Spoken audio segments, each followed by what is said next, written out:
SoloMoms Talk was designed to curate the stories of solo moms globally. As a facilitator of this platform, I aim to create a peaceful environment where you can share your heart, feel loved, and get the advice you need. So if this sounds like you, why not RSVP for our next virtual meetup? The link is below. It's where you can retreat from the chaos of your life so you can recharge, connect with other moms, and get answers to your burning questions. Remember, you're not alone and you don't have to parent in silence. My guest today is Tom Glaser, and I'm very happy to have you come and talk to me today, Tom. Welcome. Thank you, J. Rosemary. What a pleasure. I feel really honored to be here. Thank you. My pleasure. So we're going to get into the meat of what you have to say to us today. But before we do that, could you tell us who Tom is? I'll do my best. That's a hard question, right? Who are we, right? In our culture, we so emphasize work, right? So I'm going to try to buck the trend a little and not say that. I will eventually. Okay. So yeah, why, we like that. Yeah, why don't I start with other things? Oh my gosh. So I'm a dad, which is relevant, of course, for this podcast. I was not a single dad, although at times I felt like I was. My husband and I adopted our son from the Ukraine. Now that would be 23 years ago or so. Elliot is now a 25-year-old, young man launching and parenting. Oh, the best, the hardest and the best. And what else? I've just begun to learn how to play pickleball. Okay. I'm a huge animal lover. My dog Rex is never far from my side. He's a mini Labradoodle. I do a little bit of cooking. I like gardening a lot. I like hiking, walking, biking. I like to be active. And so now we'll get into that more boring work stuff. So I'm a psychologist by trade. I also do some personal coaching, and I'm an author. I wrote the book Full Heart Living, Conversations with the Happiest People I Know. The way I make money mostly is through psychotherapy. The main population I work with is what I would probably say is trauma survivors. Okay. So adult survivors who survived something pretty challenging growing up usually. Mm-hmm. Okay. It's a little bit about Thank me. you for that. Yeah. Yes. Thank you very much. Of course. And okay, so we know who you are, as you've told us, and it always helps me to understand, who I'm talking to. Yeah, of course. Yeah, I like that. So, all right. So tell us about your work and how could you help our audience or moms raising kids alone? What do you do that would influence their lives in a positive way?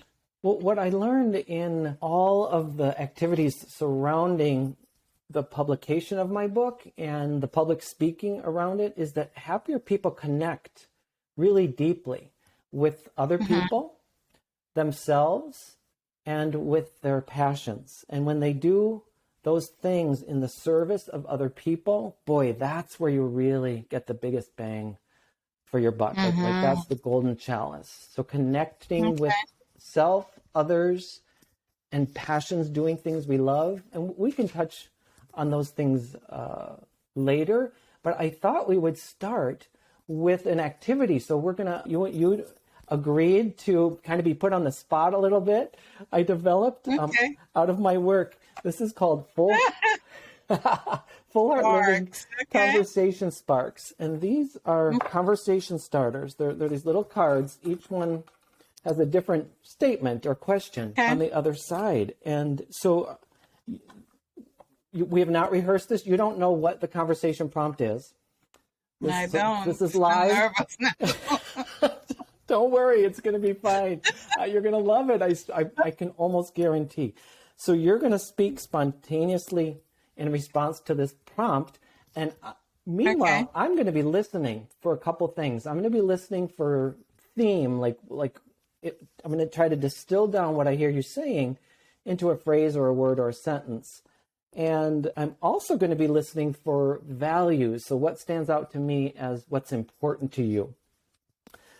And I just got to grab because I'm actually going to time you. It's brief. It's only about 2 minutes that you have to respond. So it's just what comes to mind immediately.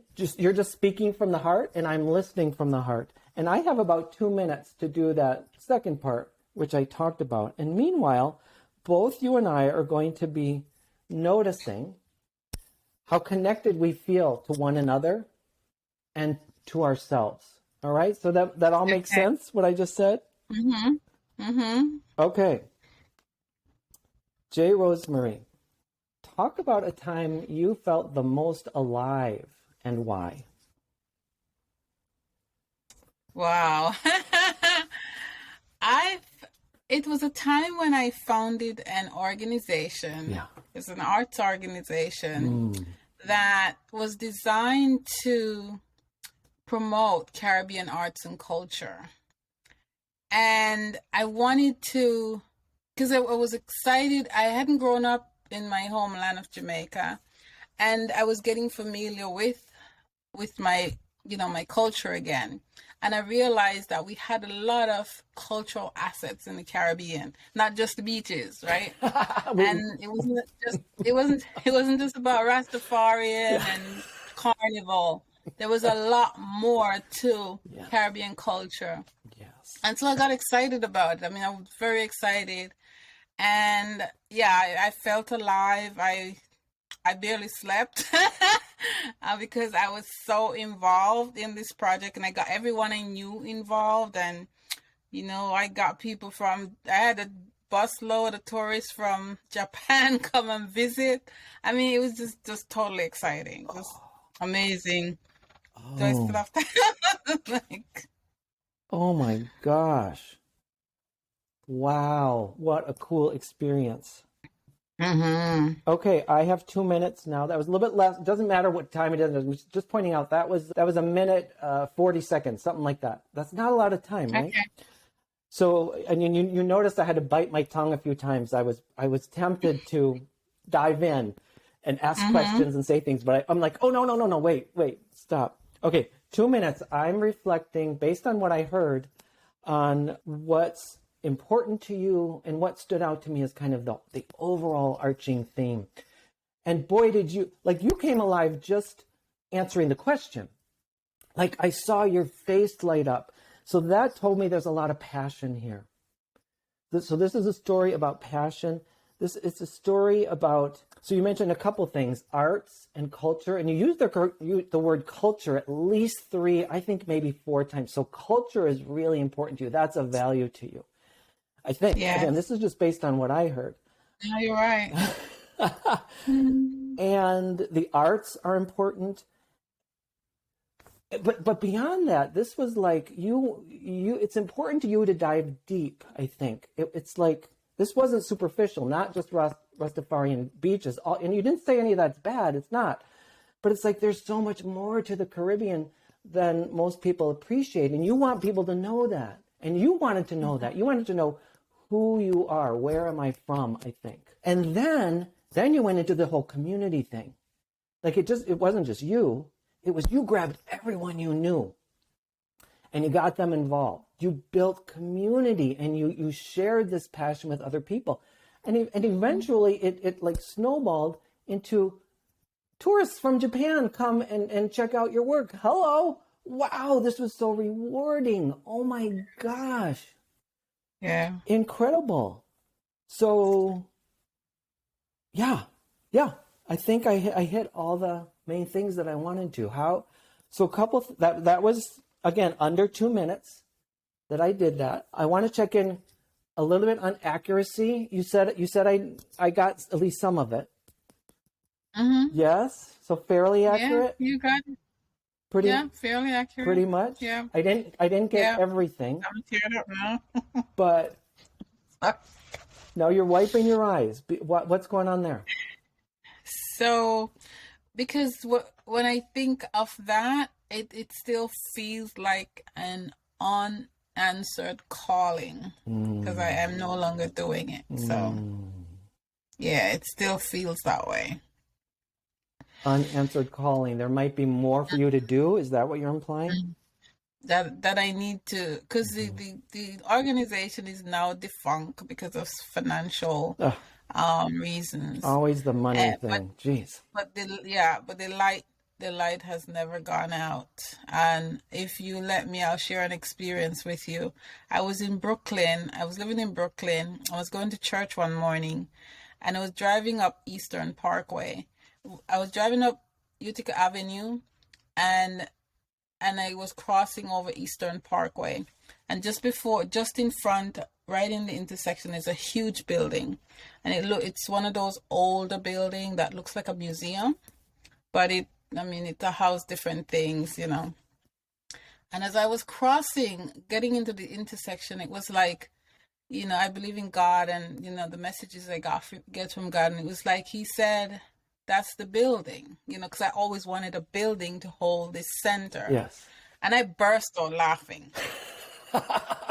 It was just like a natural thing. I felt like Sarah when she was at 90 years old. She was told she was gonna have a baby, and I just laughed. And it was days later. I was thinking about it and thought, you know, I'm sorry, Lord. I just laughed because I just thought it was so funny, because the building is probably worth 100 or 200 million or something like that. Yeah. You know, and I didn't see it, so I was like, you got to be kidding me, you know. So yeah, it never left me, and got teary-eyed just thinking about it. So Hey, Rosemary. yeah. See, this is not uncommon in doing this type of exercise, that people are moved to tears for various reasons. Wow. I know. It's so simple, right? 2 minutes, 2 minutes. And people, speaking of going deep, right? This is a good exercise for you because you like to go deep. I do too, obviously. Yeah. Superficial's okay, good, but the depth is where it's at for me. That's where we make change. That's where we connect with ourselves and with other people. So clearly you did connect with yourself really quickly. And how about with me? Did you feel connected to me doing the experience with me? I did, because you seem to get me. You get, you know, the soul of what I was. Yes. You know, like yes. you get the soul of the dream and the passion and the desire, and exactly. You know, so yeah, exactly. I did.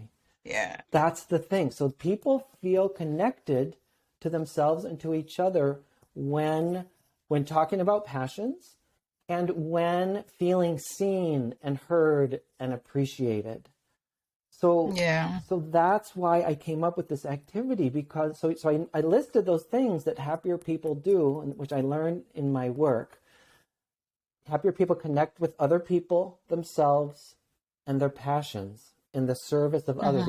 And that third piece I didn't really underscore when I was giving you the feedback. There was also service in what you were saying. It wasn't just for you. This was for the benefit of others as well. So all the things you talked about are consistent with full heart living. I dare to suspect that you're a quite happy person, generally speaking. Doesn't mean you haven't had your down times, but I suspect you tend to be happy just based on this little bit. I have my down times like anybody, trust me. But all other things being equal, I'm pretty joyful. Anyhow, what was I saying? So this is what I learned about connection, and I wanted to inspire people to do those things. So when I was first going out doing public speaking gigs, so this is the book, Full Heart Living, Conversations with the Happiest People I Know. Okay, Full Heart Living. Yeah, I was doing a traditional book talk, reading a couple segments from the book. I was just talking mostly. And I would say at the end, I hope I've inspired you to connect more deeply. And imagine how people would respond. They would look at me with like deer in the headlights. They didn't know. I told them what to do, but I didn't say how. And so really quickly, I came up with this activity so people could experience deeper connection with another person and carry an experience with them. And then the whole tone of these public speaking gigs changed because it was active and involved, and people had something to bring with them. So then I thought, well, I got to, I can't just give them the experience. I got to also give them a tool. So that's how the full heart. I really like that. Thanks. Yeah. So there are, how many is it? 102 conversation sparks. They're all based on chapters in my book. Ah. Yeah, so people connect while they're Ah. doing it and they get reminded of the things that help them be happier. So again, what does this have to do with your audience? You were saying before we started recording, single moms tend to isolate, right? They tend to give. It's so easy in parenting, right? Children's needs, they feel like they're never ending at times. That's just, and they sort Yeah. of are in a way. And no one person can fulfill any child's complete needs. No, it truly takes a Yeah. community. So an activity like this helps. And if you say you don't have time to do it with somebody else, your neighbor or your friend at coffee, or, we're in the middle of a pandemic, maybe you can't even get on Zoom and do it with a friend or a family member. You can use these as journal prompts, for instance. Yeah. Take some time for yourself. It's so important. And here's the thing, it's not selfish, J. Rosemary. That's a thing we care. So I'm a caretaker. I'm a therapist. I'm a caretaker, right? It's really easy to lose sight of myself. But when I do that, I get depleted and then I get snappy at my loved ones. It's not pretty. Right? Because I'm so low energy, I don't have the patience anymore. It's so important to make ourselves a priority, and it's not just selfish. That's the thing I really like to underscore. It's also for our loved ones that we take care of ourselves. So important. Oh wow, this is different for me, and I really actually like that, and I could see so many applications for your audience and for anyone who want to dig deep. Yes. Although we may not want to dig deep, because based on my reaction, I'm thinking that it could evoke some really tough stuff. So yeah, okay. Right. But then you're a psychotherapist, so that's what you do, right? Yes, but here's the thing. That. Most of the people who come to my public speaking gigs, of course, aren't. And still you see the tears. It's just, you don't have to be trained. Now, I am encouraging deep listening, and there are instructions on deep listening included in the box. It is about listening really deeply.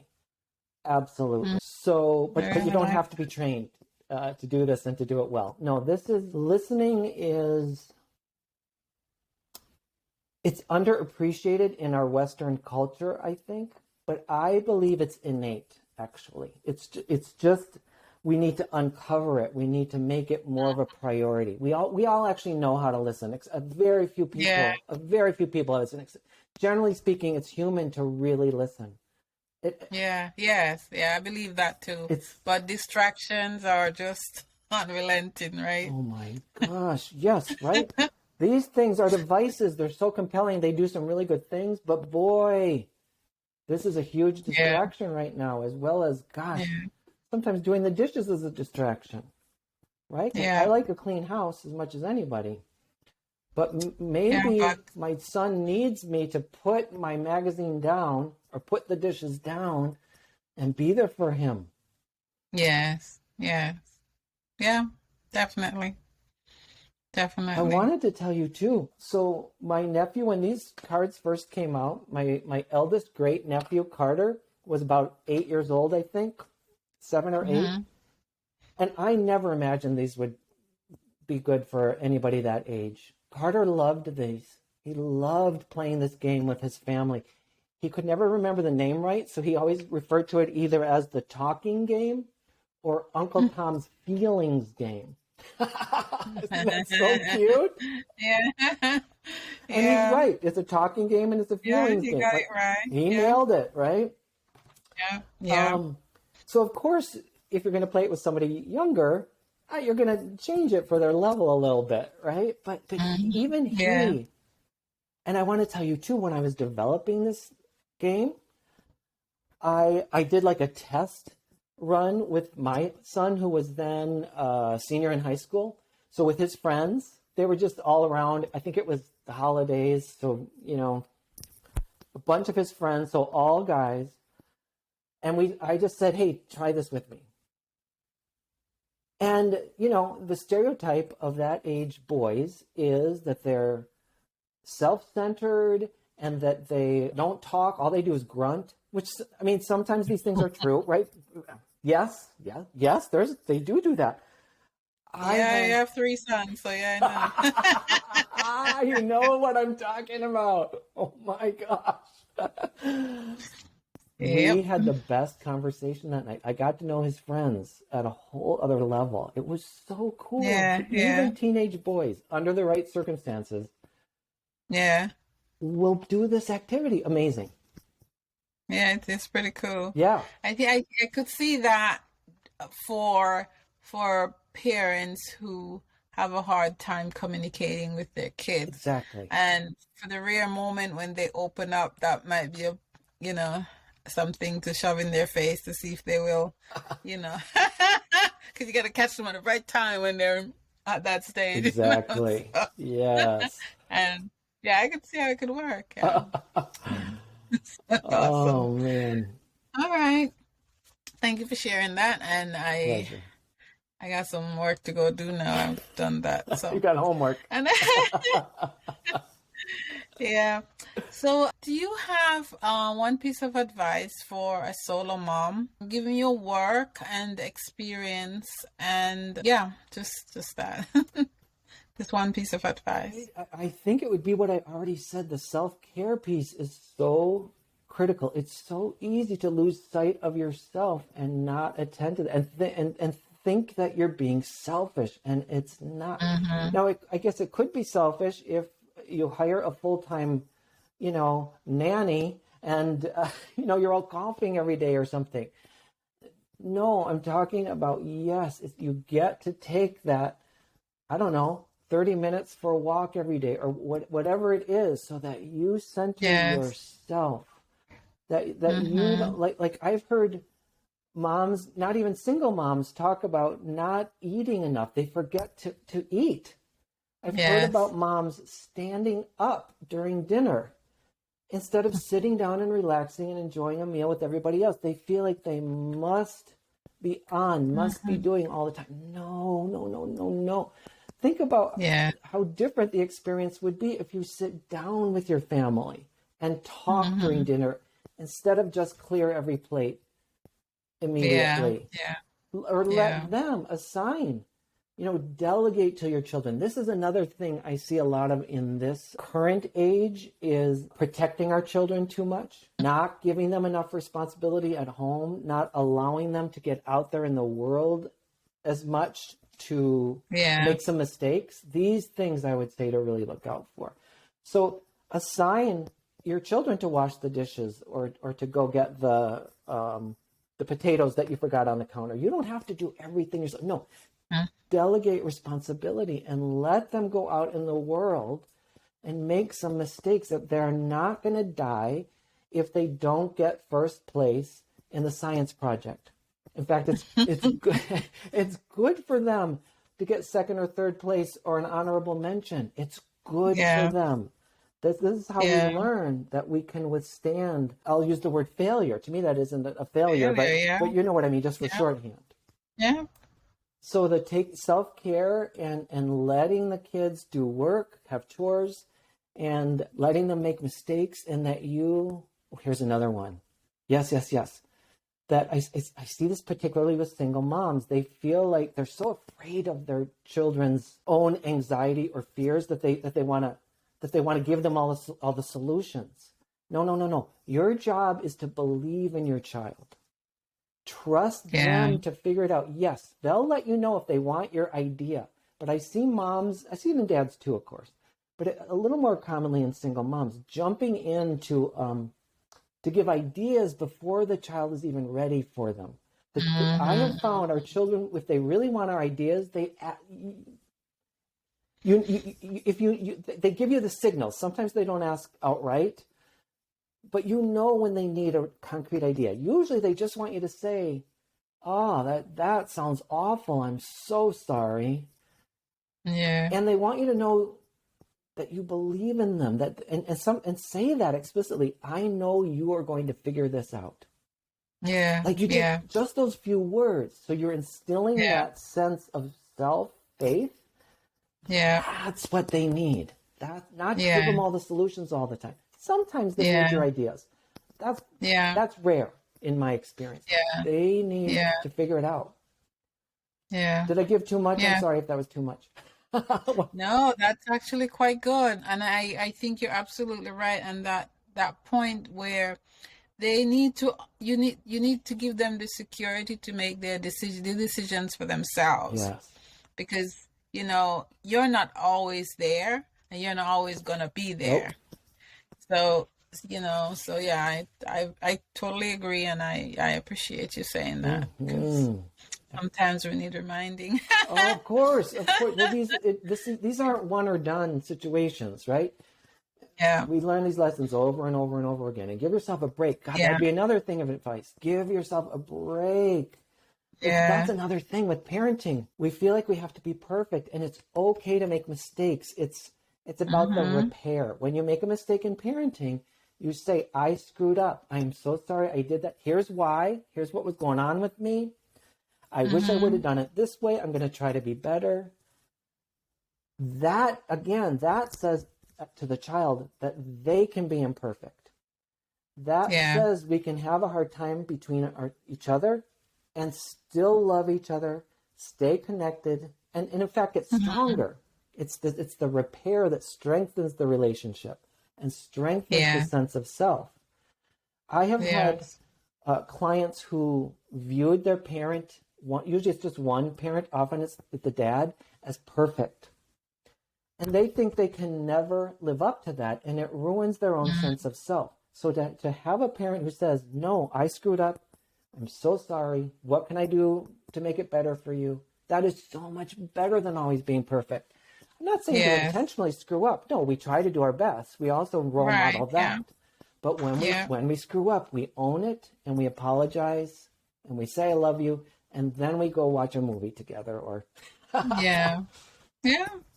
Absolutely. Thank you very much, Tom Glaser, for coming and talking to me today. I've loved it. And give me some excitement in my life on a Monday. Well, I will see you in New York at that building on Utica Street or wherever it was.